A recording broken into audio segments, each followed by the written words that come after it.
আবগারি দুর্নীতি মামলায় কড়া পদক্ষেপ ইডির। গ্রেপ্তার প্রাক্তন মুখ্যমন্ত্রী ভূপেশ বাঘেলের ছেলে চৈতন্য বাঘেল জন্মদিনে হেফাজতে নিল ইডি। আবগারি দুর্নীতি ও আর্থিক তছরূপ মামলায় গ্রেপ্তার ছত্তিশগড়ের প্রাক্তন মুখ্যমন্ত্রী ভূপেশ বাঘেলের ছেলে চৈতন্য বাঘেল। এই মামলায় শুক্রবার তার বাড়িতে তল্লাশি অভিযান চালায় ইডি। এরপরই গ্রেপ্তার করা হয় তাকে। এই গ্রেপ্তারির ঘটনায় স্বাভাবিকভাবেই শোরগোল শুরু হয়েছে। গোটা ঘটনায় মোদী সরকারের বিরুদ্ধে ষড়যন্ত্রের অভিযোগ তুলেছে ভূপেশ। ঘটনাচক্রে শুক্রবারই জন্মদিন ছিল চৈতন্যের। पिछले समय 2023 में मेरे जन्मदिन में ईडी भेजा गया था। आज तो विधानसभा में अडानी का मामला उठा है और अपने मालिक को खुश करने के लिए मोदी और शाह ने ईडी मेरे घर भेज दिया है। हम लोग डरने वाले नहीं हैं, न झुकने वाले हैं। ये कितना भी ताकत लगा ले, भूपेश बघेल न टूटेगा न झुकेगा।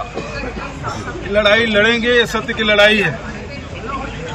पूरे देश में विपक्ष के नेताओं को ये टारगेट करके रखे हैं।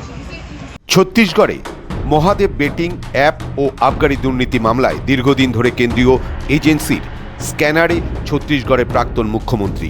গত 10ই মার্চ এই মামলার তদন্তে নেমে ভূপেশ ও তার ছেলে চৈতন্যের বাড়িতে হানা দেয় তদন্তকারী আধিকারিকরা। এর আগেও এই মামলায় ছত্তিশগড়ের বেশ কয়েকজন সরকারি আধিকারিক ও ব্যবসায়ীকে গ্রেপ্তার করেছে ইডি। এবার আবগারি দুর্নীতিতে যুক্ত থাকা এবং আর্থিক তছরূপের অভিযোগ উঠেছে ভূপেশের ছেলের বিরুদ্ধে।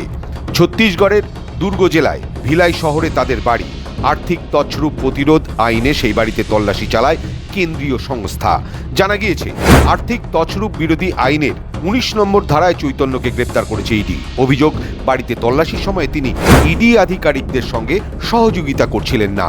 তদন্তকারীদের দাবি 2019 থেকে 2023 সালের মধ্যে আবগারি ক্ষেত্রে 2100 কোটি টাকার বেশি অর্থ নয়-ছয় হয়েছে এবং সেই টাকা আবগারি চক্রের সুবিধাভোগীদের নিজেদের পকেটে ভরেছেন।